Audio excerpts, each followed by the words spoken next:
Et nous vidéo du cours de Mécathermo 2e EM.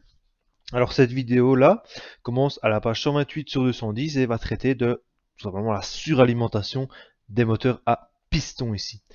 Alors on va voir un petit peu ce que c'est que la suralimentation. Certains d'entre vous ont sans doute déjà entendu parler de cette suralimentation là, notamment avec l'usage des turbos ou turbocompresseurs. D'accord ?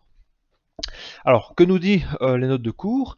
Alors, la tendance actuelle est le recours aux moteurs suralimentés. Effectivement, on voit que c'est une tendance qui apparaît de plus en plus, notamment chez les constructeurs automobiles, de faire recours à l'usage de turbo. D'accord? Alors, lorsqu'un moteur est équipé d'un turbo ou le nom complet d'un turbocompresseur, eh bien, on dit que le moteur est suralimenté. D'accord? Alors on va voir pourquoi c'est suralimenté. Et nous avons aussi la deuxième famille de moteurs qui sont les moteurs atmosphériques, qui sont les moteurs tout simplement qui ne sont pas équipés de turbo ou de compresseur et donc qui aspirent l'air à pression atmosphérique tout simplement. Donc deux familles, les moteurs atmosphériques et les moteurs suralimentés. Alors, cette technique, on dit qu'elle est assez ancienne. Hein. Déjà durant la guerre 14-18, l'aviation de guerre, à ses débuts, avait mis au point des moteurs suralimentés pour compenser les pertes de puissance dues à la raréfaction de l'oxygène, qui est nécessaire à la combustion, évidemment, en fonction de l'altitude. En diesel marin, c'est aussi un emploi courant depuis des décennies. Alors, le turbo, son but, c'est quoi? Principalement le but de la suralimentation, ça consiste à admettre dans le cylindre une masse d'air en diesel ou le mélange en baudrochasse plus grande sans changer son volume. Alors, ils font donc utiliser un compresseur de suralimentation. Donc, la suralimentation, son but principal, c'est de gaver le moteur en air et fournir plus d'air que ce que le moteur n'aurait aspiré seul. D'accord? Donc, on sait que, par exemple, le phi du moteur, le taux de remplissage, tourne aux alentours de 0,7, 0,8, 0,9 pour un régime normal d'utilisation. Et bien, grâce au turbo, on va réussir à augmenter ce taux de remplissage-là parce que on va forcer l'air à rentrer dans le cylindre. Alors, puisqu'il y a plus d'air en diesel ou de mélange en baudrochasse, eh bien on va tout simplement pouvoir brûler plus de fuel pour garder le même rapport stoichiométrique dans la chambre de combustion. Alors si on brûle plus de fuel, forcément on va être plus chaud, hein, et on va aussi avoir plus de puissance. Alors la pression et la température du point 3 en fin de combustion sont donc augmentées parce qu'on a fait rentrer plus d'air et qu'on a brûlé plus de fuel. Alors la détente 3-4 aussi fournit donc plus d'énergie. La surface du cycle dans le diagramme PV est donc augmentée. Donc si on augmente la surface et l'air du diagramme PV, eh bien on augmente la puissance tout simplement. Alors on constate aussi que si on augmente l'air de notre diagramme PV, hein, on peut redessiner par exemple sur le côté un diagramme pression en fonction du volume, PV, d'accord. Donc on avait donc l'étape d'admission, la compression, pour un moteur essence disons, la combustion, la détente, et puis l'échappement. Et bien si j'ajoute un moteur un turbo, eh bien la pression d'admission va être plus importante. Donc on va aspirer de l'air à une pression plus importante, mais on va être également beaucoup plus énergétique au niveau de la compression. D'accord? Ce qui va générer une combustion beaucoup plus importante puisqu'on va démarrer d'un point plus élevé de pression et puis qu'on a plus d'air disponible pour la combustion, donc on va être beaucoup plus énergétique. Donc la surface ici de notre diagramme va être augmentée, mais cela veut dire aussi que en partant du point 0, 1, 2, 3 et en arrivant au point 4, le point 4 est plus élevé que le point 4 théorique. D'accord? Ça veut dire que ici, on avait dit de 4 à 5, c'était ce qu'on avait appelé le Q-out. D'accord? C'était la chaleur perdue tout simplement lors de la phase d'échappement de mon moteur. Et bien, comme le point 4 est plus élevé qu'en théorie, comme pour un moteur atmosphérique, eh bien, on va perdre tout simplement plus de chaleur et plus d'énergie, d'accord, à l'échappement. Ok. Alors, on a plus de puissance, parce que la surface de notre graphique ici est beaucoup plus importante, mais on perd un petit peu plus d'énergie à l'échappement. Mais c'est un but recherché également du turbo, parce qu'on va essayer de convertir une partie de cette énergie-là pour améliorer le remplissage de notre moteur. Alors comment? On va le voir, hein, tout simplement. Je vais d'abord achever de lire ce qui est écrit, d'accord? Alors, la surface du cycle d'un PV est augmentée. P4 et V4 sont également plus importants, alors d'où une perte plus grande d'énergie dans la détente instantanée des gaz de l'échappement, donc c'est le Q-out ici qui est plus important. Mais cette énergie sert à entraîner un turbo qui lui-même fait tourner le compresseur de suralimentation. Alors, voici un exemple de moteur équipé d'un turbo. Donc on a ici les gaz d'échappement qui sont évacués via la tubulure d'échappement, d'accord? Ces gaz d'échappement là, c'est ceux qui possèdent l'énergie Q-out ici. Et c'est cette énergie Q-out ici que l'on va récupérer à l'aide d'une petite turbine pour générer du travail. Alors cette petite turbine là va être entraînée par les gaz d'échappement et elle va entraîner à son tour un compresseur. Compresseur qui va faire quoi? Il va prendre ici l'air atmosphérique et il va le comprimer de manière relativement faible, hein. On ne va pas ici augmenter 10 bars d'un coup, mais il va augmenter par exemple l'air atmosphérique à 1,8, 1,9 bars par exemple, et il va fournir cet air-là tout simplement au système d'alimentation et d'admission de mon moteur. D'accord? Donc, je récapitule. Les gaz d'échappement vont entraîner une turbine, turbine qui entraîne à son tour un compresseur, compresseur qui aspire de l'air et qui comprime cet air-là pour gaver mon moteur en air. Donc on avait dit ici que le Q-out était plus important, on perdait plus d'énergie sous forme de chaleur pendant la phase d'échappement, mais on récupérait une bonne partie de ce Q-out-ci pour entraîner la turbine, qui va entraîner à son tour le compresseur et qui va permettre d'augmenter la pression d'admission. Okay, donc c'est une espèce de boucle récupératrice d'énergie, d'accord? On récupère une partie des gaz et de l'énergie des gaz d'échappement pour augmenter la puissance de mon moteur en le gavant en air. Ce qui veut dire que cette technique permet d'accroître tout simplement la puissance spécifique en kilowatts ou litres, en kilowatts par litre de cylindrée d'un moteur. D'accord? Et comme je vous donne un moteur courant, on peut doubler la puissance, par exemple, à remarquer que la pression de suralimentation est de 1,6 à 1,8 fois la pression atmosphérique. D'accord? Alors, si je vous donne des ordres de grandeur, on sait que un moteur atmosphérique, donc je vais mettre ici moteur Atmo, ben c'est un moteur qui n'est pas équipé de suralimentation. On sait que pour 1 litre de cylindrée, le moteur peut fournir environ 100 chevaux de puissance. Ça, c'est un ordre de grandeur. D'accord? On peut aller jusque là, c'est le maximum. Hein. D'accord? Alors, par contre, un moteur suralimenté, SUR ici, suralimenté, eh bien le moteur, pour 1 litre de cylindrée, il peut fournir jusqu'à 200 chevaux de puissance. Parce qu'on va évidemment augmenter fortement la pression d'admission et donc la quantité d'air qui va rentrer dans notre moteur. Et notamment, on voit beaucoup apparaître maintenant dans les moteurs automobiles, des petits moteurs de 1 litre, 1 litre 2, même 900 cm3 qui font tout de suite 100, 120, 130, 140 chevaux, d'accord? Donc on n'exploite pas effectivement le 1 litre pour 200 chevaux, on utilise 1 litre pour 120, 130, 140 chevaux. On diminue un petit peu la puissance spécifique pour augmenter tout simplement la fiabilité des moteurs. Mais technologiquement, on peut arriver à ce genre de grandeur.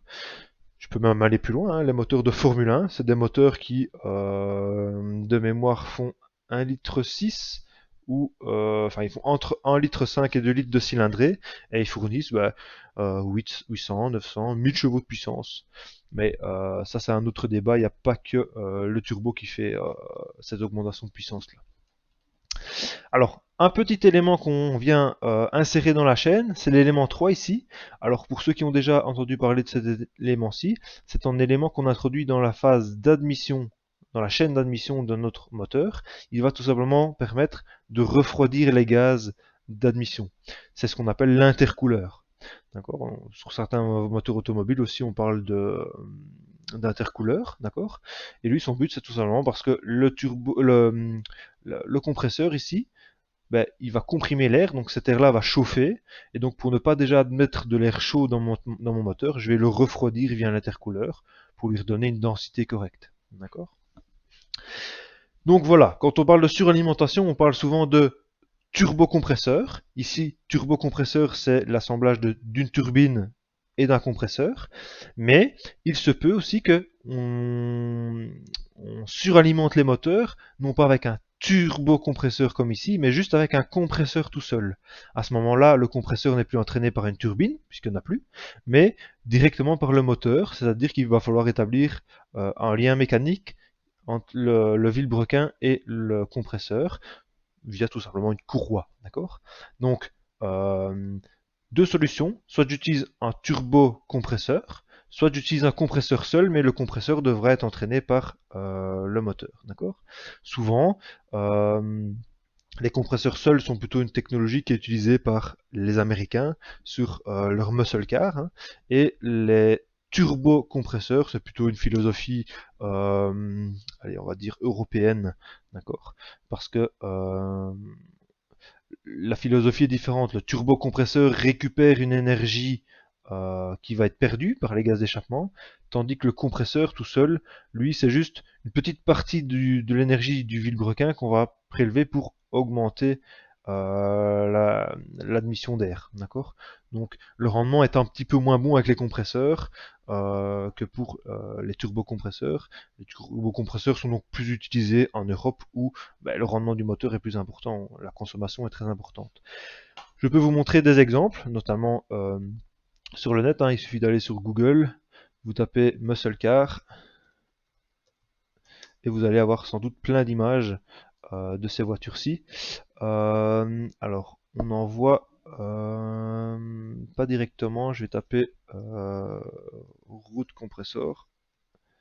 Alors, route compressor, c'est tout simplement compresseur route, donc c'est compresseur à vis, d'accord? Et voilà, ici par exemple, une belle image d'un compresseur à vis. Donc vous avez ici la courroie qui fait le lien entre le vilebrequin et le compresseur, et puis vous avez l'énorme partie métallique ici qui est le compresseur à vis, d'accord? Alors les Américains, ils aiment bien avoir un gain énorme de puissance, donc ils mettent des compresseurs surdimensionnés, hein. Vous ne retrouvez pas ça sur les voitures européenne. Mais donc vous avez effectivement le parti compresseur qui est entraîné ici par la courroie directement sur le vilebrequin ici. Et puis vous avez l'admission d'air ici qui est aussi énorme parce que le compresseur ici, vu son gabarit, doit aspirer une quantité d'air phénoménale aussi. Et donc vous voyez souvent sur les voitures américaines où ils ont une partie qui dépasse du capot, comme ceci, c'est souvent des moteurs suralimentés par compresseur seul. D'accord. L'autre philosophie de suralimentation, c'est comme je vous l'ai dit, le turbocompresseur, qui est un peu plus utilisé par nos latitudes. Alors voilà, c'est tout pour la suralimentation. Le prochain élément est le cliquetis. C'est aussi un phénomène très important à connaître dans le cours de méca et thermo. Alors, qu'est-ce qu'on dit à propos du cliquetis? On dit que lors de l'étude théorique d'un moteur étudié précédemment, nous avons démontré que le rendement et le rapport entre le nombre de calories que la masse de carburant aspirée à l'admission peut produire, avec le nombre de calories transformées effectivement en énergie mécanique. Et on sait que le rendement d'un moteur essence, par exemple, c'est le rendement de Baudrochat, c'est 1 moins 1 sur πc exposant gamma moins 1. Et donc, pour avoir le rendement le meilleur possible, il faut que le πc soit le plus élevé possible. D'accord? Attention, on avait dit que comme le moteur essence aspire de l'air et de l'essence, il aspire déjà un mélange, si on a un taux de compression trop élevé, eh bien, la température du gaz pendant la phase de compression risque d'augmenter trop fortement et on risque de déclencher l'étincelle avant que le piston n'arrive au point mort haut. Si je dois dessiner ça, vous imaginez un piston qui a un très haut taux de compression, donc je fais un cylindre très très élevé, point mort bas, point mort haut, et vous avez votre piston par exemple qui fait son étape de compression, et donc imaginez-vous, si le moteur comprime tellement fort, il se peut qu'à la moitié de la course, par exemple, eh bien, la température ici soit suffisamment élevée que pour entraîner la combustion. Alors, si la combustion démarre à ce point-ci alors que le piston est en train de monter, l'augmentation de pression à cause de la combustion va avoir tendance à repousser le piston vers le bas, alors que le piston veut monter, vous allez tout simplement détruire votre bielle ici, par flambage. Donc, c'est interdit d'avoir des taux de compression trop élevés en essence, sinon on risque d'avoir auto-inflammation du carburant. Par contre, en diesel, comme on n'aspire que de l'air, on peut comprimer de autant d'unités qu'on veut, ça ne brûlera pas avant l'injection de carburant. D'accord? Donc en diesel, on peut se permettre d'avoir des taux de compression beaucoup plus élevés qu'en essence. Donc ici, rendement de baudre de chasse, taux de compression élevé me procure un meilleur rendement, mais je suis limité par le phénomène d'auto-inflammation du carburant. D'accord? Donc on est donc conduit à augmenter le plus possible le taux de compression sans néanmoins atteindre la pression de la masse gazeuse qui produit une combustion anormale à cause de l'auto-inflammation. Alors, ce phénomène de combustion anormale, généralement appelé cliquetis, voilà c'est ça le cliquetis, résulte d'une auto-inflammation instantanée et en masse d'une partie du mélange non encore brûlée, portée à une température et une pression élevée par le mouvement du piston, placé en avant du front de flamme, et par le dégagement d'énergie due à la propagation du front de flamme. Alors, il en résulte une augmentation locale de pression suivie de vibrations intenses de la masse gazeuse, entraînant un bruit caractéristique qui évoque un tintement métallique, d'où l'origine du terme cliquetis. Donc, le mot cliquetis, ça vient justement du bruit que le phénomène provoque sur le moteur. Alors, en plus du bruit métallique désagréable qu'il génère, le cliquetis, lorsqu'il se produit à haut régime, entraîne généralement des contraintes mécaniques et thermiques trop sévères, génératrices parfois en quelques secondes d'incidents destructifs graves, comme la rupture du joint de culasse, grippage ou fusion partielle du piston dans le cylindre, détérioration de la culasse, etc., etc. Donc en fait, le cliquetis, il faut l'arrêter tout de suite, parce que sinon il devient tout de suite destructeur pour le moteur. Alors il est donc important de détecter celui-ci au plus tôt. Alors comment est-ce qu'on va le détecter? Tout simplement grâce à un accéléromètre ici que l'on place sur la culasse du moteur, et cet accéléromètre là va détecter les vibrations qui se passent pendant le phénomène de cliquetis, et donc on sait le déceler de cette manière là. Alors la fréquence du cliquetis c'est de l'ordre de 5000 à 8000 Hz. D'accord? Alors si je dois résumer le cliquetis, eh bien je vais le faire de cette manière là. On va redessiner un système cylindre-piston. Un peu plus droit, c'est peut-être mieux. Voilà. Alors, j'ai le piston qui est dans la phase de montée, de compression, d'accord? Point mort haut et point mort bas. Ok. Alors, le piston est en train de faire sa phase de compression, donc il est en train de monter. Ok. Et puis, j'ai ici l'étincelle de ma bougie. Okay. Alors, la bougie, on n'a pas encore déclenché l'étincelle, pardon.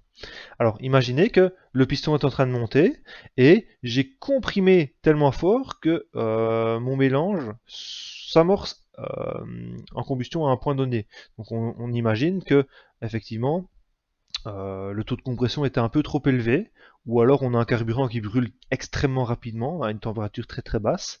Eh bien, ça veut dire que la combustion va s'amorcer à un certain point, d'accord? Elle va s'amorcer par exemple ici, et puis ça va se propager, ok? Comme ceci. Ensuite, quand le piston va arriver au point mort haut, ben, l'étincelle va se déclencher, et puis la combustion principale va aussi s'amorcer par là, parce que ça va extrêmement vite.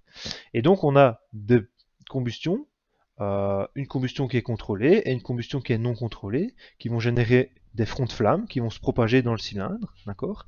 Et lorsque ces fronts de flammes-ci vont se rencontrer, tout simplement, eh bien, c'est des ondes de choc, des ondes de pression, qui vont rentrer en contact les unes avec les autres, et donc ça va générer des vibrations, d'accord? Des ondes de choc qui se rencontrent, vont se répercuter sur les parois du cylindre, et ça va créer des vibrations. Okay, vibrations qui vont faire vibrer la structure métallique et qui vont générer un bruit caractéristique. Alors on peut avoir le cliquetis de plusieurs manières, comme je vous ai dit avec le front de flamme principal et une combustion qui s'amorce à un point non désiré. Je peux avoir effectivement d'abord la combustion qui s'amorce. Donc je peux faire la phase de descente de mon piston, où j'ai la combustion qui a été amorcée au niveau de ma combustion principale, de mon étincelle, et puis j'ai aussi, à cause de l'élévation de pression due à ma combustion, un deuxième amorçage à un point différent. D'accord? Donc je viens de déclencher mon étincelle ici, la combustion principale s'amorce, la pression augmente dans le cylindre, et cette augmentation de pression là provoque également une augmentation de température qui provoque l'auto-inflammation du carburant à cet endroit-là, par exemple. Et là aussi, je vais avoir effectivement la rencontre de deux fronts de flamme. Je pourrais même avoir un troisième point d'amorçage à cet endroit-ci et avoir un troisième front de flamme. Et alors là, j'ai trois fronts de flamme qui se rencontrent, ça fait beaucoup de vibrations, etc. D'accord ? Une autre cause du cliquetis, c'est par exemple lorsque j'ai du dépôt sur mon moteur à l'intérieur, lorsque j'ai du dépôt de calamine, par exemple j'ai de la calamine à cet endroit-ci. La calamine, c'est tout simplement un résidu de combustion, on peut dire du cambouis, hein, d'accord, un petit peu comme de la suie, voilà. Et bien cette suie-là, elle va pouvoir brûler aussi, et donc ça va agir comme un petit morceau de charbon incandescent qui va générer l'auto-inflammation du carburant à cet endroit-ci. Avant peut-être que le piston n'arrive au point mort haut lors de la phase de compression. Et donc je vais automatiquement amorcer la combustion à des endroits qui sont non désirés, parce que la seule combustion que l'on veut, c'est la combustion due à l'étincelle. Et dès que je vais avoir de l'auto-inflammation, en fait, je peux avoir du cliquetis, et je vais être dans une condition délicate parce que ça peut être destructeur pour mon moteur. D'accord ? Donc il faudra veiller à arrêter le cliquetis tout simplement le plus rapidement possible. Alors, la limite du taux de compression impose aux moteurs modernes de ne pas dépasser une valeur de taux de compression de l'ordre de 9 pour les moteurs essence, ce qui conduit à un rendement thermodynamique de 50% et un rendement global de 25 à 28%. D'accord ? Alors, ici on va parler des essences, parce que ces essences-là vont permettre de augmenter la valeur du taux de compression et donc d'augmenter le rendement. Parce que plus le taux de compression est élevé, plus le rendement est élevé. Donc on dit ici, c'est pourquoi, depuis l'origine d'un moteur, on a conçu et réalisé des essences qui suppriment tout risque de cliquetis, ou qui résistent du moins fortement à l'auto-inflammation. Alors, pour caractériser le comportement des essences ou de leurs constituants vis-à-vis de la résistance au cliquetis, la méthode universelle, retenue depuis les années 1920, consiste à adopter la notion d'indice d'octane. D'accord ? Alors, l'indice d'octane, je vais vous passer, mais c'est un indice que l'on détermine en laboratoire sur un moteur qu'on appelle CFR, c'est un moteur de laboratoire sur lequel on fait des tests. D'accord ? Alors, on recherche avec le carburant testé la valeur du taux de compression provoquant une intensité donnée de cliquetis et on établit une comparaison avec le comportement de différents mélanges. Alors, principalement, en laboratoire, on va disposer de deux mélanges. Un carburant qui s'appelle le 2,2-triméthylpentane, qu'on appelle également isooctane, c'est plus simple, qui lui est très résistant à l'auto-inflammation. On va lui attribuer un grade de 100. D'accord ? On a 10 octane de 100. Et on va avoir un deuxième mélange qui a un N-heptane, d'accord, qui lui est très peu résistant à l'auto-inflammation. Il va brûler très rapidement et donc lui on va lui indiquer l'indice d'octane 0. Alors si je prends par exemple de l'essence 98 d'indice d'octane, eh bien ça correspond en fait à 98% d'isooctane mélangé avec 2% de N-heptane. C'est ce qu'on dit ici au niveau du carburant qui est testé. Alors certains composés chimiques, gaz de pétrole, hydrocarbures, aromatiques, alcool, se caractérisent par des indices d'octane au-delà de 100. D'accord ? Donc en laboratoire, c'est pas évident parce qu'on a un isooctane qui a un indice d'octane de 100. Donc en fait, on va simuler ces mélanges-là qui ont des indices d'octane supérieurs à 100 par un mélange de 100% d'isooctane avec un additif comme le plomb par exemple qui va améliorer la résistance d'auto-inflammation. Petit mot sur le plomb. Avant, on l'utilisait dans les moteurs automobiles pour retarder l'auto-inflammation, mais le plomb est très polluant, donc il a été retiré de la circulation. C'est pour ça que maintenant on parle d'essence sans plomb. D'accord ? Alors, forcément, on va aller, quand on teste des essences, jusqu'au phénomène de cliquetis, donc le moteur CFR ici doit être évidemment très résistant. Hein, d'accord ?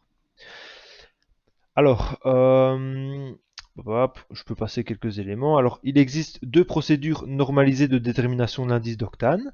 Donc, on va utiliser deux procédures. Une qui s'appelle le RON, Research Octane Number, et l'autre qui s'appelle le MON, Motor Octane Number. En fait, ce sont tout simplement deux procédures de test. La première, pour le RON, on le dit ici, on va faire tourner le moteur à 600 tours par minute, et on va admettre un mélange d'air carburant qui n'est pas réchauffé. D'accord ? La deuxième procédure de test, qui est le MON, là on va faire tourner le moteur à 900 tours minute et on va augmenter la température d'admission à 150 degrés Celsius. D'accord? Donc, dans mon cylindre, ici, si j'admets de l'air plus chaud, eh bien, quand je vais comprimer, l'auto-inflammation pourra survenir plus tôt puisque je comprime à partir d'une température plus élevée. Donc c'est pour ça que le MON a un indice généralement plus faible que le RON. Mais le MON reflète un petit peu plus ce qui se passe dans la réalité parce que les tubulures d'admission d'un moteur sont évidemment chaudes. D'accord ? Alors, qu'est-ce qu'on nous dit de plus? Les indices d'octane obtenus sont désignés respectivement par le signe RON et MON. Le RON est caractéristique universelle utilisée lors de l'établissement des spécifications de carburant. C'est-à-dire que quand vous allez à la pompe à essence, ce que vous allez voir, c'est le RON. Quand on parle d'essence 98, 95, c'est du RON. Alors, dans le monde entier, le RON des essences est compris entre 95 et 99. On peut aller même au-delà quand on traite du domaine de l'aéro. Par exemple, dans l'aéronautique, on utilise du carburant qui est de l'avgaz, c'est tout simplement de l'essence, mais qui a un indice d'octane de 110 ou voire 115. Alors c'est un essence tout simplement auquel on a ajouté des additifs à base de plomb. D'accord. Alors certes, c'est interdit dans le domaine de l'automobile, mais dans le domaine de l'aéro, c'est encore toléré parce que on privilégie la sécurité à la pollution évidemment, à l'écologie. Alors le MON, lui, dans le monde, il est contenu entre 85 et 89. Ce qui permet d'utiliser des moteurs avec des taux de compression de l'ordre de 9 à 10. Ok. Alors, oui, ce que je voulais dire, c'est que par exemple, un, un carburant ou en essence qui a un indice d'octane de 95 va pouvoir résister à une température de, je dis peut-être des bêtises, mais j'invente, 400 degrés, 450 degrés Celsius avant de brûler spontanément, tandis que le 98, lui, va peut-être pouvoir résister à une température de l'ordre de 500 degrés. C'est des exemples hein, ici. 500 degrés avant de pouvoir brûler spontanément. Ça veut dire que quand j'utilise de l'essence 98, ce qui veut dire c'est que l'essence 98 est fait pour des moteurs qui ont des taux de compression plus importants. Parce que si mon taux de compression est plus important, en fin de compression, mon mélange il sera porté à une température plus importante. Alors, si par exemple j'ai un moteur qui a un taux de compression de 13, alors ça veut dire qu'en fin de compression, j'ai peut-être une température de 490 degrés Celsius. Ça veut dire que si j'utilise de l'essence 95, le mélange aura déjà brûlé avant que j'arrive à la fin de mon taux de compression, parce que j'aurais dépassé largement la température d'auto-inflammation. Tandis que si j'utilise la 98, en fin de compression, je suis encore en dessous de la température d'auto-inflammation, ce qui fait que mon mélange n'aura pas brûlé spontanément, et donc il brûlera quand je déclencherai l'étincelle. Voilà, c'est la principale différence entre les deux indices d'octane. Attention, ça ne veut pas dire que si cette essence-là, la 98, a un indice d'octane supérieur à la 95, il va être plus énergétique. Hein. Dans votre voiture, si vous mettez de la 98 au lieu de la 95, vous n'allez pas gagner 20 chevaux de puissance. Les essences sont quasiment la même, le même pouvoir calorifique, donc ils vont dégager autant de puissance en brûlant l'un que l'autre. C'est juste que un carburant va résister mieux à la température que l'autre. D'accord ? Même si, à l'heure actuelle, je suis d'accord que il y a une différence, parce que la 95 contient maintenant 10% de biocarburant, tandis que la 98 s'appelle maintenant E5 et donc contient 5% de biocarburant. Le biocarburant, lui, influence quand même un petit peu l'énergie du carburant. Mais la différence est quand même un petit peu ténue. Hein. Donc, si vous avez un moteur qui est fait pour tourner à de la 95, ce qui est la majorité des cas de voitures, mettez de la 95, mettre de la 98 vous coûtera juste plus cher sans pour autant fournir plus de puissance. Par contre, si vous avez un moteur qui est fait pour tourner à de la 98, moteur un peu plus sportif, mettez de la 98 dedans, parce que si vous mettez de la 95, vous risquez de brûler un petit peu plus tôt et de générer de l'auto-inflammation, du cliquetis, et c'est destructeur pour le moteur. Okay. C'est pour ça qu'on dit qu'un accroissement d'un point d'indice d'octane permet d'augmenter en moyenne de 1% le rendement du moteur si on a évidemment l'augmentation du taux de compression qui va avec. D'accord ? Cependant, contrairement à une fausse affirmation, pourtant très répandue, le fait d'utiliser sur un véhicule donné en essence d'indice d'octane supérieur aux valeurs minimales préconisées par le constructeur ne provoque aucun gain de rendement ni de puissance. D'accord? Ce que je vous ai expliqué ici avec les deux essences 95-98. Alors, le plus souvent, on accorde une attention particulière au risque de cliquetis à haut régime, donc c'est pour ça que généralement on utilise de plus en plus le MON parce qu'il reflète un peu plus la réalité des moteurs. Alors, vous avez ici, à la suite du cours, différents types d'essences qui sont utilisées. Je ne vais pas les relire tous avec vous, je vais juste les parcourir en vue. Vous ne devez pas tous les connaître, hein, mais c'est important de savoir ça en connaissance pour votre culture générale, je veux dire. Alors, on dit que depuis le 1er janvier 2000, on a retiré le plomb des moteurs. Ça, c'est important. Alors, les types de carburants qui sont proposés en Europe, il y a ce qu'on appelle le supercarburant. C'est de l'essence RON 97 en fait, d'accord. Alors lui, il n'existe pas parce que c'était du carburant avec toutes sortes d'additifs, etc. Et 97, c'est quand même très peu répandu. C'était surtout pour les anciens moteurs où on ajoutait des additifs pour les sièges de soupape, etc. D'accord. Donc le 97, vous le verrez plus, à part peut-être dans des pays de l'Est, etc. Mais il disparaît petit à petit. Alors, vous avez l'Euro Super, qui est le 95, l'essence 95, qui devient maintenant de l'E10 parce qu'on a rajouté 10% de biocarburant. Vous avez le Super 98, qui est le 98, tout simplement, sans plomb, qui devient maintenant E5, ok, parce qu'on a rajouté 5% de biocarburant. Et puis vous avez les essences ordinaires, dont le RON ne dépasse pas 94-95. Alors là, c'est généralement dans les pays un peu moins développés, pays de l'Est, etc. Ça existe. D'ailleurs, si vous regardez parfois sur certaines de vos voitures, dans la trappe à essence, on vous met RON minimum 93. Ça peut paraître un peu farfelu, parce qu'ici en Belgique, on n'a que de la 95 minimum. Mais si vous allez dans des pays de l'Est, etc., vous avez encore des essences de moins bonne qualité, comme ceux-ci qui sont disponibles. Alors, vous pouvez aussi avoir dans une autre catégorie, mais qui fait, enfin dans une autre type d'essence, dans un autre type d'essence, mais qui fait partie de la catégorie des essences, mais les moteurs LPG, GPL, c'est moteurs au gaz, ou les CNG aussi à l'heure actuelle, les gaz de ville, d'accord. Mais il faut faire attention que l'indice d'octane MON doit être supérieur à 89, d'accord. Donc ça veut dire que ça doit être de la bonne qualité. Et en France, les véhicules à essence munis de pots catalytiques sont tous adaptés aux emplois de l'Euro Super, même s'ils peuvent aussi utiliser le 98. Okay, ça c'est pour les différents types d'essence, pour votre culture générale. Et voilà, ça termine le cours de méca et thermo à la page 132 sur 210. On n'ira pas plus loin dans la matière parce qu'on a plus assez de temps. Et puis la semaine prochaine est une semaine de blocus pour vous. Donc préparez-vous bien à l'examen. J'aimerais juste rajouter une page à connaître qui est un petit peu plus loin. Je vais la parcourir avec vous, c'est une page qui est importante. C'est la page ici 138 sur 210. Celle-là est à connaître aussi. Alors je vais la parcourir avec vous. Donc je dois faire affichage, rotation, horaire. Voici.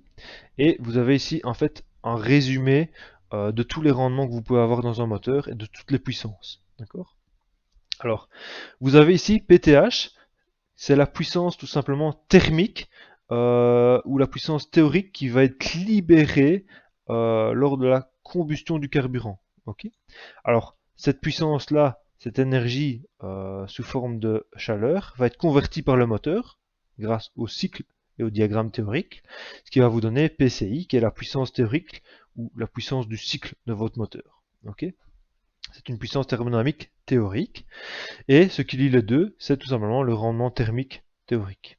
Okay, ensuite, pour passer de la puissance théorique de notre cycle à la puissance réelle, parce que ça c'est un cycle théorique, et ça c'est un cycle réel, eh bien on doit faire intervenir le rendement de cycle, d'accord, ou un rendement de forme, on peut appeler ça aussi comme ça, et ça nous fait passer à une puissance indiquée, qui est une puissance thermodynamique aussi, qui est extraite du diagramme thermodynamique, mais cette puissance-là est extraite du diagramme thermodynamique réel, et non pas du diagramme thermodynamique théorique comme à côté.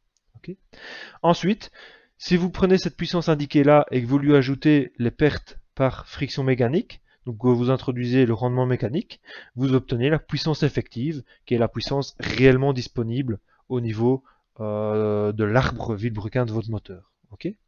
Alors, si je combine le rendement thermique ici et le rendement de notre cycle, on obtient ce qu'on appelle le rendement indiqué, le rendement thermique indiqué. Ok. Et si je combine le rendement thermique, le rendement de cycle et le rendement mécanique, j'obtiens le rendement global de votre moteur qui est de l'ordre de 30%. Ok. Alors, généralement, le rendement thermique, il est de l'ordre de 80-90%, le rendement de cycle de 50-60%, ok, et le rendement mécanique de 10%. Ce qui fait que vous avez un rendement global de plus ou moins 30%. Ok. Donc, puissance théorique thermique que vous avez dans le carburant, puissance cycle réelle, puissance indiquée cycle. Non, pardon, je récapitule. Puissance théorique due à la combustion du carburant, puissance du cycle théorique, puissance du cycle indiquée pour le cycle réel, et puis puissance effective. Voilà, c'est les différentes puissances à connaître ici pour le cours, avec les différents rendements. Et donc voilà, à partir de cette page-là, ça termine le cours de Mécathermo. Je rappelle que si vous avez des questions, je suis toujours disponible sur Discord, Teams, mail, d'accord, et que je peux vous détailler certaines parties du cours plus en détail si besoin, et que la dernière semaine nous ferons un petit test, un exercice en fait d'évaluation sous Moodle pour voir comment ça se passe au niveau des QCM, s'il n'y a pas de bugs, si tout le monde arrive à avoir accès à l'examen, et pour répondre à vos dernières questions. Donc voilà, à bientôt.